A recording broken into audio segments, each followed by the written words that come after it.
Hey,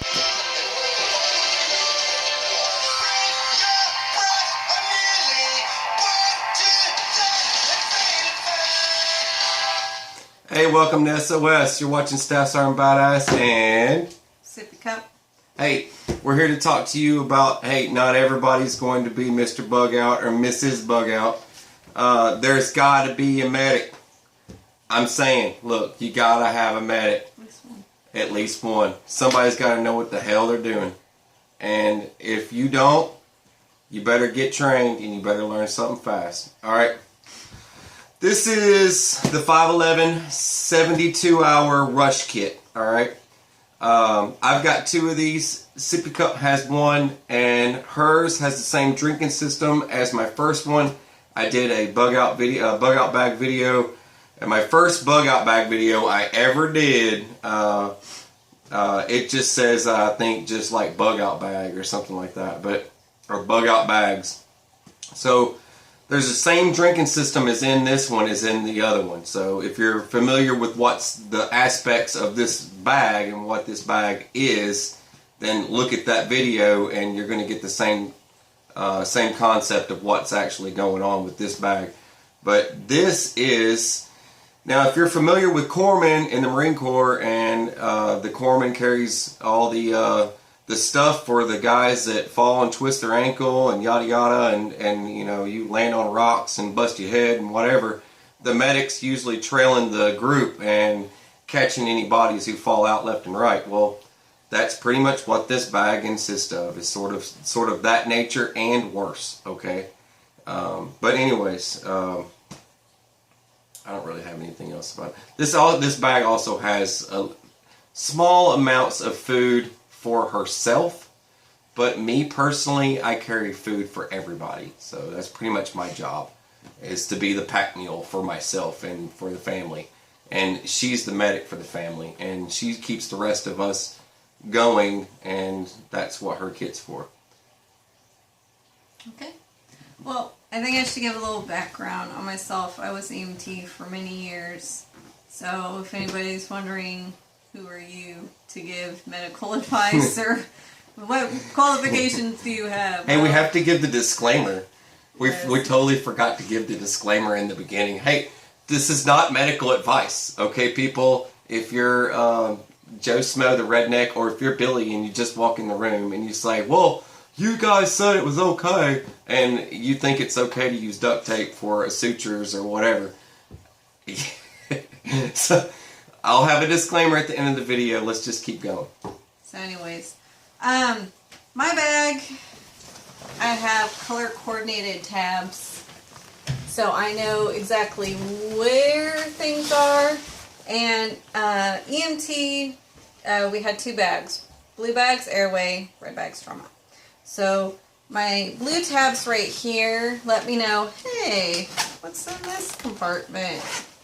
You know, airway kit, which I'll go into that detail for another video, because I don't want the video to be we're not doing airway today. super long. And then of course yellow for fire and light. And I have my pink and greens baby, and orange food.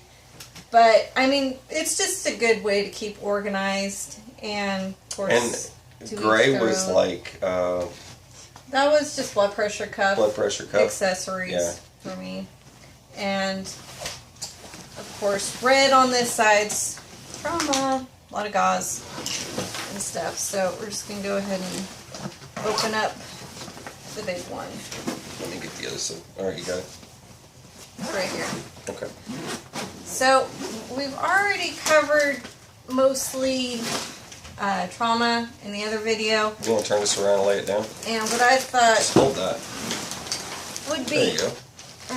This lays out pretty good when you lay it out. So what I thought would kind of be some cool tidbit ideas, if you're interested in doing a medical bag, is a casting kit. And it kind of gave me an idea when we were at the surplus store. Mm-hmm. They actually have casting accessories. Of course, the old school way, first it was plaster, and I don't know if if it still is common, I think it still is doing the Scotch casting tape, which is fiberglass basically. And you need about 2 rolls of this per limb. And something else that we're going to start layers. Of course, your inner layer, you're going to do your band to go over the skin for your arm or your leg. And after you put the band on over the skin, you're going to go ahead and do a casting gauze. And it's about 2 rolls, 2 layers that you want to do to make sure that fiberglass doesn't irritate the skin. Because I was fortunate when I did a transport one time. I transported a patient who she already had her bones set, and she went to the doctor's office, and he already just kind of jumped in there and started go ahead and made a cast for her. And it's easier than what I always kind of imagined it to be.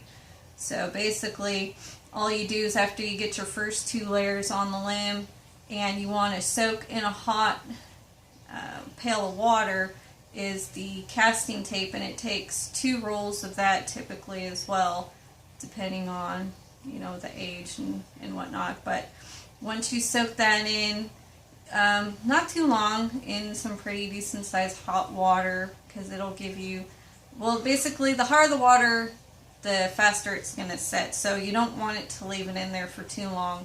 And so you basically take your roll, dip it in the pail for a few seconds, pull it out, and you just start wrapping. And there's other videos out there that go into more detail. Not too much more, but that's pretty much the gist idea.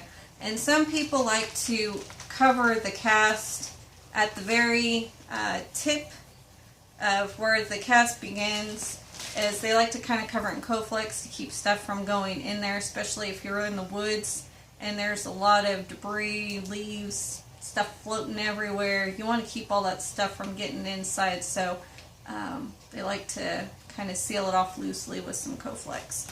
So that is just my casting bag.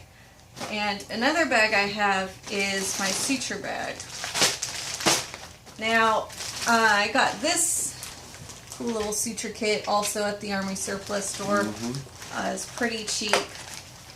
I thought it was really interesting. They have no idea what they have at the military surplus store. I mean, it's that thing was really cheap. It's amazing how much medical supplies they have, and for, like you said, how cheap it is. And they had no idea. Suturing, of course, isn't part of a skill for an EMT, but somebody who I've watched on YouTube for years is Dr. Bones and Nurse Amy, and Dr. Bones shows you how to do suturing. And so I practice. He uses a pig's foot, but I used an orange. I was told orange, the peel's the same concept as human skin. So I practice on oranges.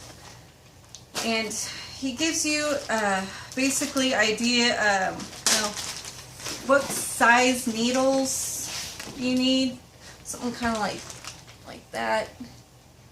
And of course it's very ideal to have a type of scrubbing kit. Oh man, I remember those. Yeah, the dry surgical scrub sponge cleaner. Wow. And of course, It's been a while since I've seen one of those. And of course, you know, your hand cleaner and a sterile drape. And I like to use, these are swabs. And it's nice to kind of use the swabs. It's something sterile that you can kind of gently scoop off loose debris. Like I said, if you have chunks of dirt or leaves or something, you don't want to, of course, go digging around even. They're the same type of swabs used for rifle cleaning. Those of you that might have been in the military, rifle cleaning swabs, same thing. If you guys want to know. Yep.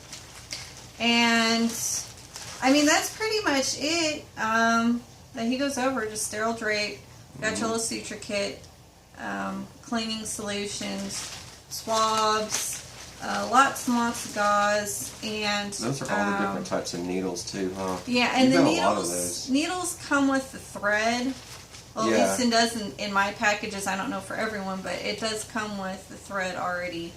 When we were inside at the it. military surplus, they had this gear there, and it literally has the needle, and the thread's already included in the kit. It's pretty awesome. Yep, and of course your iodine and some gauze pads to soak up any blood or fluid. But I mean, of course, suturing should be a last resort because the high rate of infection, especially when not in a sterile environment like your hospitals, goes up drastically. So it's just kind of a last resort. But it's always good to know, and it's not as intimidating as people might think it is. But always remember, go to the hospital. Yep. Don't try and do it yourself, and Yeah. then just not go to the hospital because your chances are you'll probably get a nasty infection. Yeah. But I mean, for the rest of the stuff in here, it's the same stuff we've already covered. I have Lots of Coflex. lots of gauze, Lots of gauze. big paddings, and Lots of Quick Clot. yeah, lots of quick clot, lots of cold packs. Keep those people from going into you shock. have to talk about this. Hang on a Oh, and that's right, and second. Yeah, you have to talk about this real quick. immobilizers. Yeah, the immobilizers. This is like if you break your arm or something, she's got immobilizers to stabilize your arm or whatever it is. Like, Give me that. this. We have to talk about the Snoopy I'm wrap. going to get to that. You have to talk about the Snoopy I'm going sling. to. So, It was like $2. of course, you have your different slings to keep that arm from moving around. That way your shattered bones aren't going to keep puncturing into your tissues, in your arteries. And lots of triangular bandages, which are good for dislocated shoulders especially. And, of course, we also found this at the military surplus It's so store. hilarious. Is the little Snoopy Boo Boo bandit sling It's the Snoopy sling. for those little kids. Because the big one isn't going to work. So one thing that I did learn in my EMT field is this guy right here.